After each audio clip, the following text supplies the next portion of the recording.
Now, this is how you can assess tubes even by doing an hysteroscopy. Now, this is called a simple bubble test. What happens is when you are evaluating the uterine cavity with your hysteroscope, the water is going inside, and you can see here that if the ostia is open, so assessment of tubes, this can also be done easily with an hysteroscope. Now, how to do it is, when in an hysteroscope, there is fluid which is going inside the cavity when you are evaluating it. If you see that the ostia is open or the patient does not have tubal stenosis, you can see that the bubbles easily pass through the open ostia. Now I'm passing dye through this ostia, and you can see these blue waves that are going by here in this ostia. So it is nothing but it is showing that the dye is easily passing through this ostia and that the patient has patent tubes.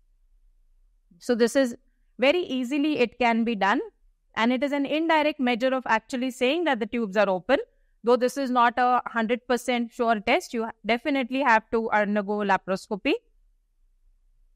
Now this is a small interesting video of fimbrioscopy.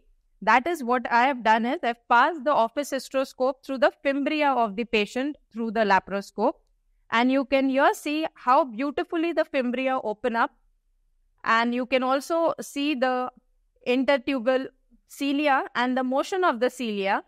So this is a very good fimbria, and in case if the fimbria are not good or if there is any pathology present here or adhesions, you can see that the fimbria do not open up easily. They are very rigid, and you do not see the ciliary motion inside. So here you can see how healthy the fimbria is, and it can easily be done because the office hysteroscope is very, very thin and it can go inside easily. But you have to be very careful because the tubes are very delicate and you cannot damage them. So this is the healthy fimbria, and you can see the water coming out, the ciliary motion here. Now coming to endometrial polyps. So what is the recommendation? A very good transvaginal ultrasound should be the imaging modality of choice in these patients in women of fertile age group. DNC should be avoided for the diagnosis and management of polyps. The accuracy increases when you put in a color Doppler or a 3D, and it is as good as doing an MRI. With a very good 3D, you can map the uterus very well, and you can exactly come to know the position of the polyp, the size of the polyp. See and treat is what hysteroscopy is. In office hysteroscopy, the highest diagnostic accuracy in infertile patient with suspected endometrial polyps is seen.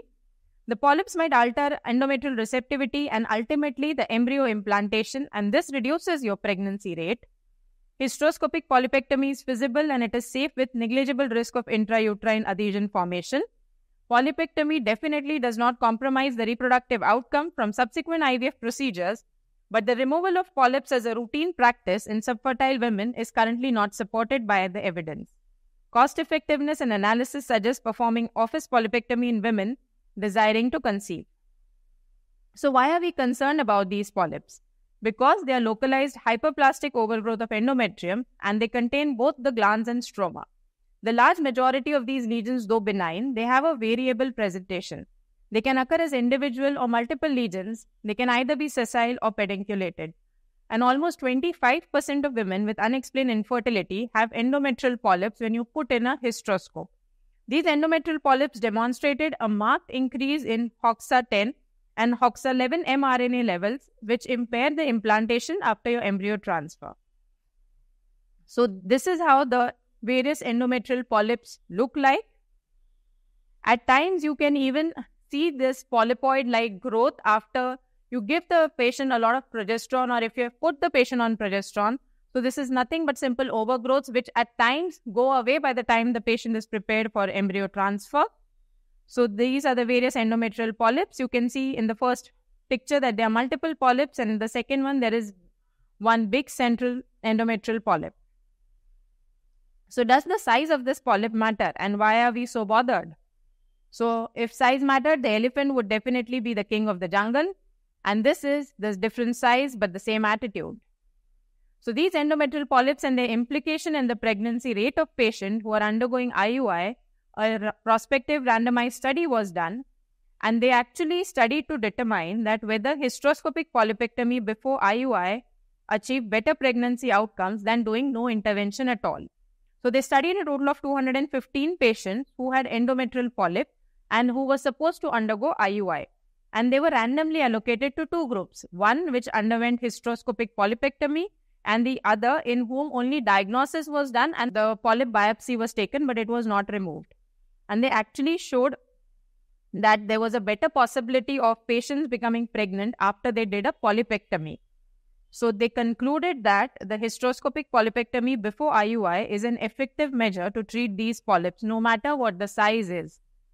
So endometrial polyps smaller than 1.5 centimeter do not affect your ICSI outcome.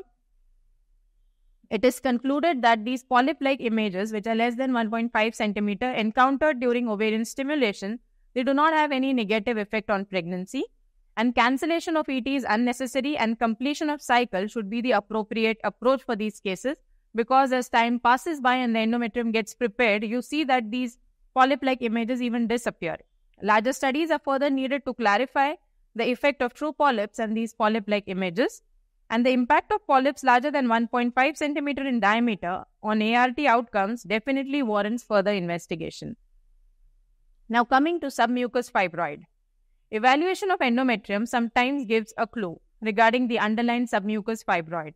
They have abnormal vascularization of the superficial endometrium, and a very good 3D sonography can actually map the fibroid. That is what it is called, mapping the fibroid, which is very important to decide your route of surgery, the time you're going to take for surgery, and whether the patient is going to require a second sitting or not, because not all submucous fibroids are removed in one setting. And infertility. This is a study which showed the effect of hysteroscopic myomectomy and factors which influence the outcome. Hysteroscopy not only diagnoses these pathologies accurately, but also enables optimal assessment for possible myomectomy.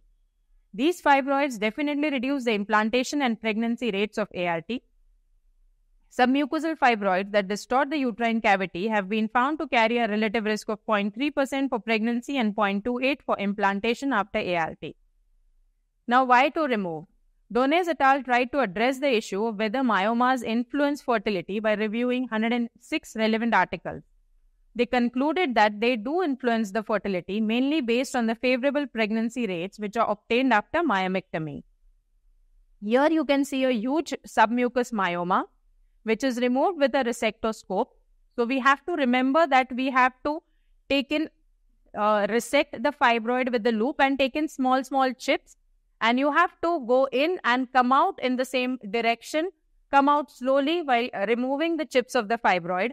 And don't worry about these floating chips, because as you reduce the pressure or once the procedure is over, they come out.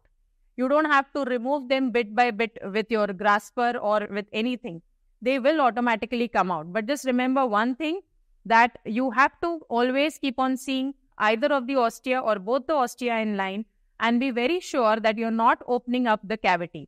Once the resectoscope goes inside, go to the base of the fibroid, try and scoop it out. Don't try and go too deep. And if you feel that you have to stop somewhere because you have used in a lot of fluid, or if your anesthetist says so, then it is time definitely to stop. The patient can always come again for a second sitting, or these fibroids may require 2 to 3 sittings to be removed completely.